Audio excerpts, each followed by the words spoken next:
അസ്സലാമലൈക്കും.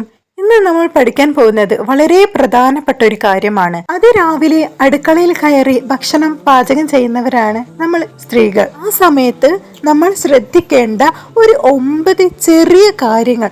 ഈ കാര്യങ്ങൾ നമ്മൾ ശ്രദ്ധിക്കുകയാണെങ്കിൽ നമ്മുടെ വീട്ടിൽ ബർക്കത്തുണ്ടാവും, നമ്മളെ വീട്ടിൽ സമാധാനം ഉണ്ടാവും, നമ്മളെ വീട്ടിൽ സന്തോഷം ഉണ്ടാവും.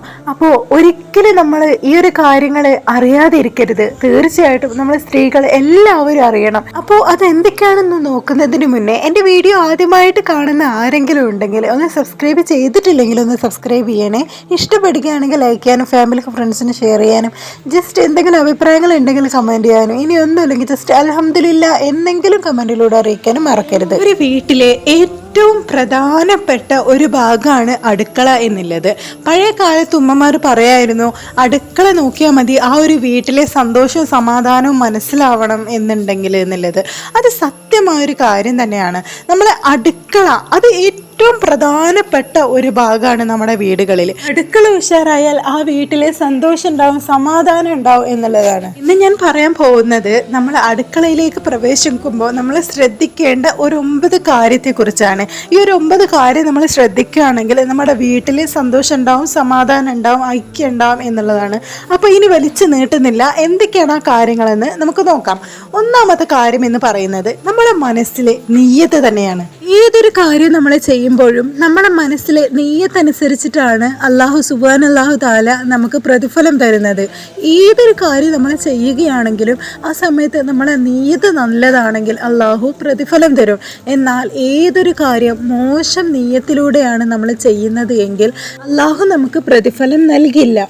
നമ്മൾ പ്രാഗി പറഞ്ഞു വല്ലാത്ത കഷ്ടം, വല്ലാത്ത ബുദ്ധിമുട്ട്, അങ്ങനെ ഓരോന്ന് മനസ്സിൽ മോശമായ ചിന്തകളും മോശമായ നിയ്യത്തും വെച്ചിട്ടാണ് നമ്മൾ ഭക്ഷണം പാചകം ചെയ്യുന്നത് എങ്കിൽ നമുക്ക് യാതൊരു പ്രതിഫലവും കിട്ടാൻ പോകുന്നില്ല. എന്നാൽ നല്ല നിയ്യത്തോടു കൂടി എൻ്റെ മക്കൾക്ക്, എൻ്റെ ഭർത്താവിന് ഭക്ഷണം പാചകം ചെയ്യാൻ പോവുകയാണ്, അല്ലെങ്കിൽ നല്ല നിയ്യത്തോടെ മനസ്സിൽ നല്ല നിയ്യത്തോടെ നമ്മൾ ഭക്ഷണം പാചകം ചെയ്യുകയാണെങ്കിൽ തീർച്ചയായിട്ടും അല്ലാഹു സുബ്ഹാനല്ലാഹു തആല നമുക്ക് പ്രതിഫലം നൽകും എന്നുള്ളതാണ്.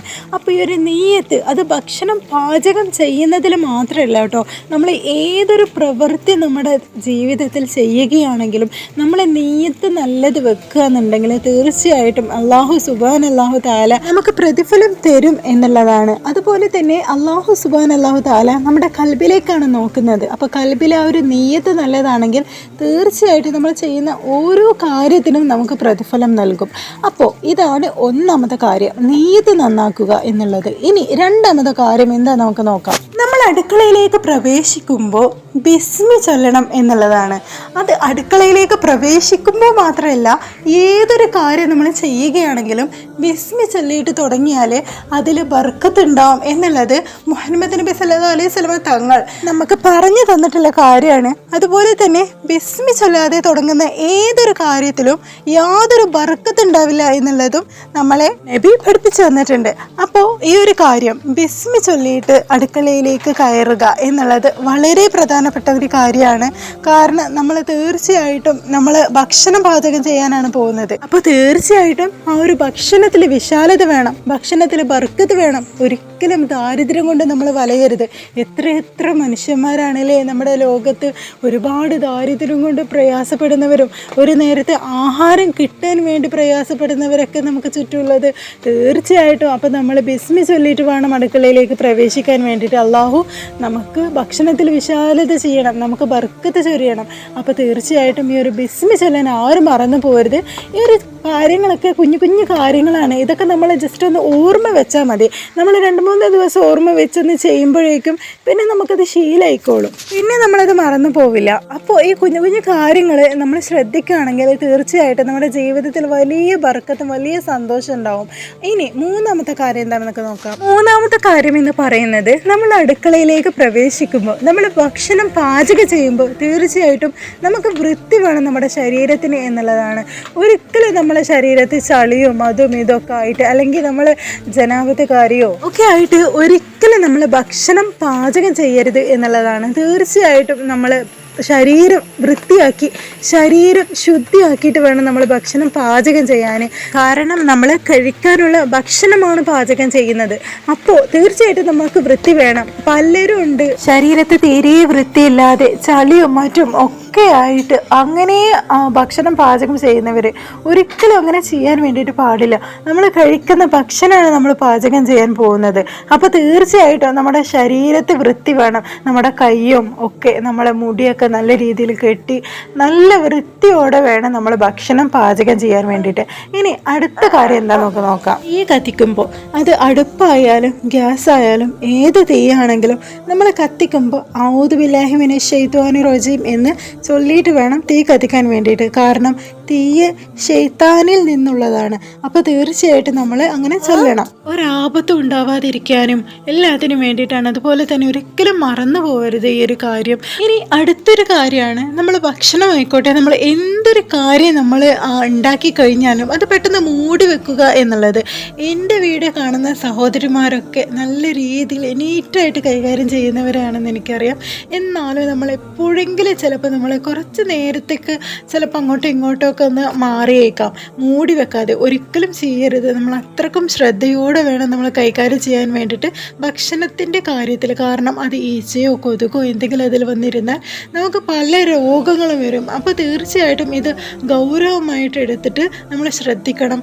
കുടിക്കുന്ന വെള്ളമായിക്കോട്ടെ, കറികളായിക്കോട്ടെ, എന്തായിക്കോട്ടെ, നമ്മൾ നല്ല രീതിയിൽ ബിസ്മി ചൊല്ലിയിട്ട് അതൊക്കെ മൂടി വെക്കണം. എന്നാൽ ശൈത്താൻ അത് തൊടില്ല. അതുപോലെ തന്നെ മറ്റുള്ള ജീവികളാണെങ്കിലും എന്താണെങ്കിലും അത് അതിൽ വന്നിരിക്കുകയോ ഒക്കെ ചെയ്താൽ നമുക്ക് പല രോഗങ്ങളും വരും. അപ്പോൾ ഇതൊക്കെ നമ്മുടെ മുഹമ്മദ് നബി സല്ലല്ലാഹു അലൈഹി വസല്ലം തങ്ങൾ നമ്മളെ പഠിപ്പിക്കുന്ന കാര്യങ്ങളാണ്. അത് നമ്മൾ ശ്രദ്ധിച്ചിട്ടില്ലെങ്കിൽ നമുക്ക് രോഗങ്ങൾ വരിക മാത്രമല്ല അതിൽ പല തിന്മകളും ഉണ്ട്. അതുകൊണ്ടാണ് നമുക്ക് ഓരോ കാര്യങ്ങൾ അങ്ങനെ എടുത്ത് പഠിപ്പിച്ച് തന്നിട്ടുള്ളത്. അപ്പോൾ എല്ലാവരും ശ്രദ്ധിക്കേണ്ടതെന്ന് എനിക്കറിയാം. എന്നാലും ഞാനൊന്ന് ഓർമ്മിപ്പിച്ചെന്നുള്ളൂ. ഇത് വളരെ ഗൗരവമായിട്ട് എടുത്ത് ശ്രദ്ധിക്കുക. ഇനി അടുത്ത കാര്യം എന്താണെന്ന് നമുക്ക് നോക്കാം. അടുക്കള എപ്പോഴും വൃത്തി ഉണ്ടാവുക എന്നുള്ളതാണ്. തീർച്ചയായിട്ടും നമ്മൾ ഭക്ഷണം പാചകം ചെയ്തുകൊണ്ടിരിക്കുമ്പോൾ ചിലപ്പോൾ നമുക്ക് വൃത്തി കീപ്പ് ചെയ്യാൻ പറ്റിയെന്ന് വരില്ല. കാരണം നമ്മൾ ചിലപ്പോൾ പച്ചക്കറി അരിഞ്ഞ് അതിൻ്റെ വേസ്റ്റ് അവിടെ ഇട്ടിട്ടുണ്ടാവും, അല്ലെങ്കിൽ നമ്മൾ പാത്രങ്ങൾ കഴുകാനുള്ളത് അവിടെ ഇവിടെ വെച്ചിട്ടുണ്ടാവും. അത് നമ്മൾ പാചകം ചെയ്തുകൊണ്ടിരിക്കുമ്പോൾ തീർച്ചയായിട്ടും എല്ലാ വീടുകളിലും അങ്ങനെ തന്നെയായിരിക്കും. പക്ഷെ അത് കഴിഞ്ഞാൽ, പാചകം ചെയ്ത് കഴിഞ്ഞാൽ തീർച്ചയായിട്ടും അപ്പം തന്നെ നമ്മളത് വൃത്തിയാക്കി വെക്കണം എന്നുള്ളതാണ്.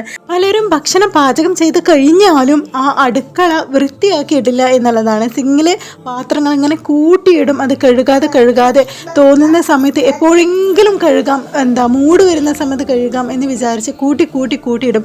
ഒരിക്കലും നമ്മൾ ഭക്ഷണം കഴിച്ച പാത്രങ്ങൾ ഒരിക്കലും നമ്മൾ കൂട്ടിയിടാൻ വേണ്ടിയിട്ട് പാടില്ല. ആ വീട്ടിൽ ബർക്കത്ത് ഉണ്ടാവില്ല, മലക്കുകൾ ശപിക്കും എന്നുള്ളതൊക്കെ നമ്മൾ ശ്രദ്ധിക്കേണ്ട ഒരു കാര്യമാണ്. അപ്പോൾ ഒരിക്കലും നമ്മൾ കൂട്ടിയിടാൻ പാടില്ല. പെട്ടെന്ന് തന്നെ കുറച്ച് സമയം മതി, ഒന്ന് നമ്മൾ അതിനൊന്ന് ശ്രമിച്ചാൽ മതി. അപ്പോൾ അത് എപ്പോഴും നമ്മളെ വീട്, അതിൽ അടുക്കള ഏറ്റവും ഇമ്പോർട്ടൻ്റ് ആണ്, വൃത്തിയാക്കി ഇടുക എന്നുള്ളത്. അതുപോലെ തന്നെ നമ്മൾ അടിച്ചോരിയിട്ടൊക്കെ ചിലപ്പോൾ പല വീടുകളിലും, എല്ലാ വീടെന്ന് പറയുന്നില്ല, പല വീടുകളിലും അടിച്ചോരിയിട്ട് ആ വേസ്റ്റ് അടുക്കളയിലാണ് കൂട്ടിയിടുക. അടുക്കളയിൽ കഴിഞ്ഞിട്ട് മൊത്തം അപ്പം തന്നെ എടുക്കാമെന്ന് വിചാരിച്ചിട്ട് ഒരിക്കലും അങ്ങനെ ചെയ്യരുത്. അപ്പം തന്നെ ആ ഒരു അടിച്ചോരിയിട്ടില്ല ആ ഒരു വേസ്റ്റ് അപ്പം തന്നെ കോരി കളയുക എന്നുള്ളതാണ്. ഒരിക്കലും അടുക്കളയിൽ വേസ്റ്റ് കൂട്ടിയിടാൻ വേണ്ടിയിട്ട് പാടില്ല. അത് എന്തിൻ്റെ വേസ്റ്റ് ആണെങ്കിലും ശരി, ഭക്ഷണത്തിൻ്റെ വേസ്റ്റോ അല്ലെങ്കിൽ വെജിറ്റബിൾസിൻ്റെ വേസ്റ്റോ എന്താണെങ്കിലും വേസ്റ്റ് കൂട്ടിയിടാൻ വേണ്ടിയിട്ട് പാടില്ല. അതുപോലെ തന്നെ നമ്മൾ ഭക്ഷണം കഴിച്ച പാത്രങ്ങൾ കൂട്ടിയിടാൻ വേണ്ടിയിട്ട് പാടില്ല. നമ്മളെ വീട്ടിൽ ഏറ്റവും വൃത്തിയാക്കി സൂക്ഷിക്കേണ്ട ഒരു ഭാഗം, ഒരു സ്ഥലം എന്ന് പറയുന്നത് നമ്മളെ കിച്ചൺ, അടുക്കളയാണ്. എന്നാൽ പലരും ചെയ്യുന്നത് സിറ്റ് ഔട്ട്, ആളുകൾ പെട്ടെന്ന് നോക്കുന്ന സ്ഥലം അല്ലെങ്കിൽ ആളുകൾ വന്ന് കാണുന്ന സ്ഥലം മാത്രം ഒന്ന് ക്ലിയർ ആക്കിയിടും എന്നല്ലാതെ കിച്ചന് അധികം അങ്ങനെ എല്ലാവരും വൃത്തിയാക്കിയിടില്ല. ഇത് കേൾക്കുന്ന നിങ്ങളെല്ലാട്ടോ പറയുന്നത്, ചിലരുണ്ട് അങ്ങനെ. അവർ ആരെങ്കിലും ഇങ്ങനെ വരുന്ന സമയത്ത് വരാന്ന് അറിഞ്ഞാൽ മാത്രം വൃത്തിയാക്കുന്ന ചിലരുണ്ട്. നമ്മളെന്തായാലും അങ്ങനെയുള്ളവരെന്നല്ല. നമ്മളെപ്പോഴും നമ്മളെ വീടും കിച്ചണൊക്കെ നീറ്റായിട്ട് തന്നെ ആയിരിക്കും ഇരിക്കുക. പക്ഷെ എപ്പോഴെങ്കിലും വിട്ടു പോകുന്നുണ്ടെങ്കിൽ ഇതൊന്ന് ശ്രദ്ധിക്കുക. ഇനി അടുത്ത കാര്യം എന്താണെന്ന് നമുക്ക് നോക്കാം. ഒരിക്കലും ദൂർത്ത് ചെയ്യരുത്. ഭക്ഷണങ്ങൾ ഒരുപാട് ഉണ്ടാക്കി വേസ്റ്റാക്കി കളയുക. ഒരുപാട് ഭക്ഷണങ്ങൾ ഉണ്ടാക്കുക, പലതരം വിഭവങ്ങൾ ഫ്രിഡ്ജിൽ കൊണ്ടുപോയി വെക്കുക, എന്നിട്ടത് കേടുവരും, എന്നിട്ടത് വലിച്ചെറിയുക. അങ്ങനെ ഭക്ഷണത്തിനോട് നമുക്കൊരുപാട് കിട്ടുന്നുണ്ട്. പടച്ച റബ്ബ് നമുക്കൊരുപാട് റഹ്മത്ത് തന്നിട്ടുണ്ട്. ഒരുപാട് ബർക്കത്തും റഹ്മത്തും സമ്പത്തും ഒക്കെ തന്നിട്ടുണ്ട്, ഒരുപാട് ഭക്ഷണങ്ങൾ വാങ്ങാനില്ല ക്യാഷ് തന്നിട്ടുണ്ട് എന്ന് വിചാരിച്ച് ഒരിക്കലും ഒരുപാട് ഭക്ഷണ പദാർത്ഥങ്ങൾ വാങ്ങിയിട്ട് ഒരിക്കലും ദൂർത്ത് ചെയ്യരുത്. ഒരു ദിവസം ഇന്നല്ലെങ്കിൽ നാളെ അള്ളാഹു അത് പിടിക്കും. അള്ളാഹു അത് ഒരുപാട് പ്രയാസങ്ങൾ തരും, ദാരിദ്ര്യം ജീവിതത്തിൽ തരും. അപ്പോൾ ഒരിക്കലും ഭക്ഷണങ്ങൾ വേസ്റ്റ് ചെയ്യാനോ ദൂരത്ത് കഴിക്കാനോ ചെയ്യരുത്. ഇത് വളരെ ഗൗരവമായിട്ട് ശ്രദ്ധിക്കുക. ഇനി അടുത്തൊരു കാര്യമാണ് അയൽവാസിയെ പരിഗണിക്കുക എന്നുള്ളതാണ്. നമ്മളെ കരളിൻ്റെ കഷ്ണമായ മുഹമ്മദ് നബി സല്ലല്ലാഹു അലൈഹി വസല്ലം തങ്ങൾ നമ്മളെ പഠിപ്പിക്കുന്നത് ഒരിക്കലും അയൽവാസി പട്ടിണി കിടക്കുമ്പോൾ നമ്മൾ വയറ് നിറച്ച് ഭക്ഷണം കഴിക്കാൻ പാടില്ല എന്നുള്ളതാണ്. നമ്മളെ അയൽവാസികൾ ചിലപ്പോൾ വളരെ പ്രയാസപ്പെട്ട് ഇരിക്കുന്നവരായിരിക്കാം, ദാരിദ്ര്യം ഉള്ളവരായിരിക്കാം, ഒരുപാട് പ്രയാസമുള്ളവരായിരിക്കാം. അങ്ങനെയുള്ളവരാണെങ്കിൽ തീർച്ചയായിട്ടും നമ്മൾ ഭക്ഷണം ഉണ്ടാക്കുന്നത് എന്തെങ്കിലുമൊക്കെ നമ്മളെ കൊണ്ട് പറ്റുന്ന രീതിയിൽ അവരെ സഹായിക്കുക എന്നുള്ളതാണ്. നമ്മൾ ചിലപ്പോൾ എന്തെങ്കിലും ഒരു സ്പെഷ്യൽ ഡേ ഒക്കെ വരുമ്പോൾ നമ്മൾ നല്ല ബിരിയാണി, നല്ല ഭക്ഷണങ്ങളൊക്കെ നമ്മൾ ഉണ്ടാക്കാറുണ്ട്.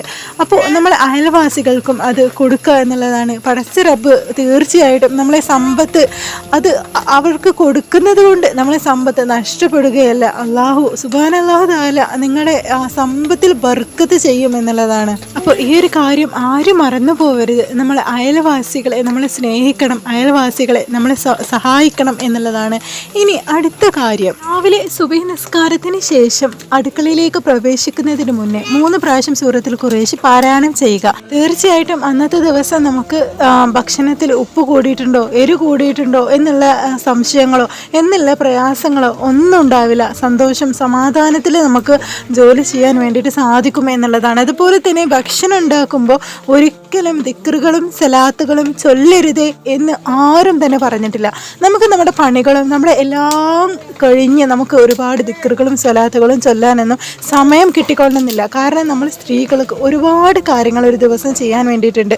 രാവിലെ കുട്ടികളെ എഴുന്നേൽപ്പിച്ച് മദ്രസയിലേക്ക് വിട്ട് സ്കൂളിലേക്ക് വിട്ട് അവരുടെ കാര്യങ്ങളൊക്കെ നോക്കി വീട്ടിലെ കാര്യങ്ങളൊക്കെ ചെയ്ത് എല്ലാം കഴിഞ്ഞ് നമുക്ക് അമലുകൾ ചെയ്യാൻ സമയം വളരെ കുറവാണ്. അതുകൊണ്ട് തന്നെ നമ്മൾ ഓരോ കാര്യങ്ങൾ ചെയ്യുമ്പോഴും എന്ത് കാര്യങ്ങൾ ചെയ്യുമ്പോഴും നമ്മളെ നാവ് ദിക്റുകളിലും സ്വലാത്തുകളിലും മുഴുകുക എന്നുള്ളതാണ്.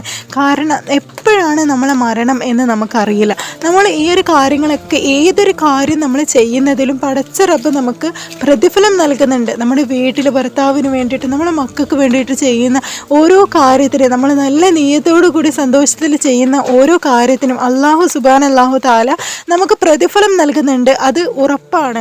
പക്ഷേ എന്നാലും നമ്മളെ നാവ് ദിക്റുകളിലും സ്വലാത്തുകളിലും മുഴുകണം എന്നുള്ളതാണ്. കാരണം അവസാനം നമുക്ക് ലാ ഇലാഹ ഇല്ലല്ലാഹ് ചൊല്ലണമെങ്കിൽ തീർച്ചയായിട്ടും നമ്മൾ മരിക്കുന്നതിന് മുന്നേ ഒരുപാട് പ്രാവശ്യം നമ്മളെ നാവുകൾ ആ ഒരു ലാ ഇലാഹ ഇല്ലല്ലാഹ് ചൊല്ലാൻ വേണ്ടിയിട്ട് ചലിച്ചിട്ടുണ്ടാവണം എന്നുള്ളതാണ്. ഒരിക്കലും ലാ ഇലാഹ ഇല്ലല്ലാഹ് ജീവിതത്തിൽ നിത്യമായി ചൊല്ലാത്ത ഒരാൾക്ക് തീർച്ചയായിട്ടും അവസാനത്തെ ആ ഒരു നിമിഷവും ചൊല്ലാൻ വേണ്ടിയിട്ടുള്ള ഭാഗ്യം കിട്ടണം എന്നില്ല. അപ്പോൾ നമ്മൾ ഏതൊരു കാര്യം ചെയ്യുകയാണെങ്കിലും നമുക്ക് നമ്മളെ നാവ് ലാ ഇലാഹ ഇല്ലല്ലാഹ് ചൊല്ലാൻ വേണ്ടിയിട്ട് സാധിക്കും എന്നുള്ളതാണ്.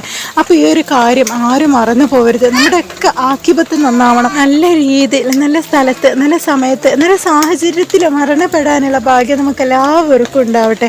അപ്പോൾ ഇത്രയും കാര്യങ്ങളാണ് ഇന്ന് പറയാനുള്ളത്. എല്ലാ കാര്യങ്ങളും ആരും മറക്കരുത്. എല്ലാതും ഈ ചെറിയ ചെറിയ കാര്യങ്ങളാണെങ്കിൽ പോലും നമ്മൾ ശ്രദ്ധിക്കുക. ഇൻഷാ അല്ലാഹ് ഇതൊക്കെ മനസ്സിലാക്കുവാനും ഇതൊക്കെ ജീവിതത്തിൽ പ്രാവർത്തികമാക്കുവാനും നമുക്കെല്ലാവർക്കും അള്ളാഹു തൗഫീക്ക് നൽകട്ടെ. അപ്പോൾ ഇത്രയേ ഉള്ളൂ വീഡിയോ. ഒരുപാട് ആളുകളാണ് മെസ്സേജിലൂടെയും കമൻറ്റിലൂടെയും ഒരുപാട് പ്രയാസങ്ങളും പ്രശ്നങ്ങളും ഒക്കെ പറഞ്ഞിട്ട് മെസ്സേജും കമൻറ്റും ഒക്കെ ചെയ്യാറുണ്ട്.